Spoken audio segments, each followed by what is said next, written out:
Hey everyone, welcome back to another video. So today we're just going to have a look and compare the pre-buffed Vulture versus the buffed Vulture just against Winter Soldier, and just have a look at how many hits it took and how long it took before and after the buff.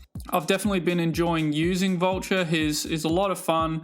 He definitely has got some increased damage, and the utility, extra utility now of the armor break, immunities through synergies. He was Incinerate immune before. I believe he needed to be awakened though, but he definitely is a champ worth looking into. It might not be the champ for everyone, but he's definitely a lot of fun for myself.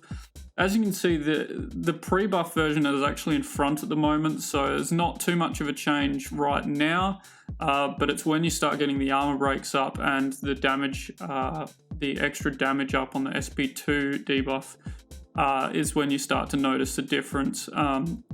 So the playstyle I've been using with him, I'm pretty sure is probably going to be the one you use most, where you get the special 1-up and then you'll keep doing backdraft intercepts to keep up the debuffs using the Tigress synergy.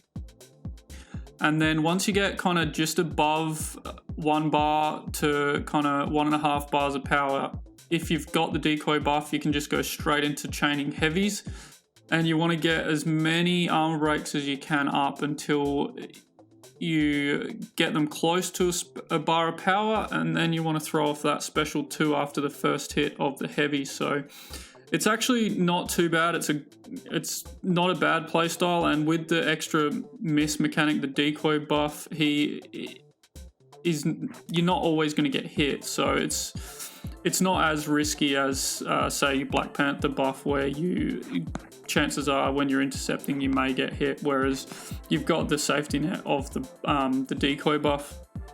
So almost 2 minutes in and the buffed version has almost got Winter Soldier down, whereas the pre-buff version still has about 50% of Winter Soldier's health to get through.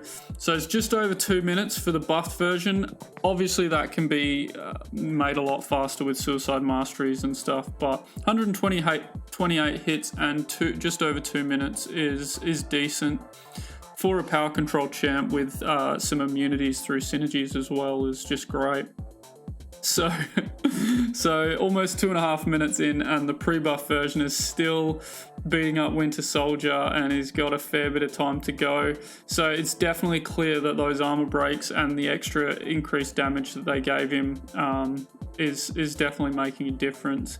It didn't look like they increased the crit rate at all, but you don't really notice that as much anyway with these synergies. So it's definitely a champ that I would recommend looking into, but it's not a champ that's going to be for everyone.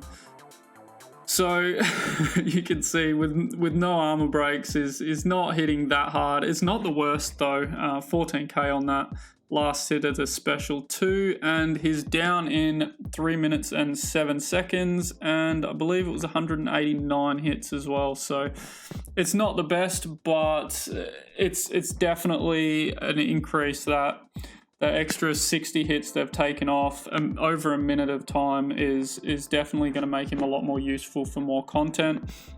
I'm going to be doing a bit more testing with him and see what else we can use him for. I just used him against Juggernaut in Realm of Legends, and he didn't even see any unstoppable, which was great. So he can be used for a complete power control as well, but that passive power gain, I'm still working on having a look at fights with that kind of power gain. But that's going to be it for the video today, guys. If you did like the video, make sure to smash the like button, hit subscribe so you can keep up with all the videos I'm posting, and I'll see you in the next one.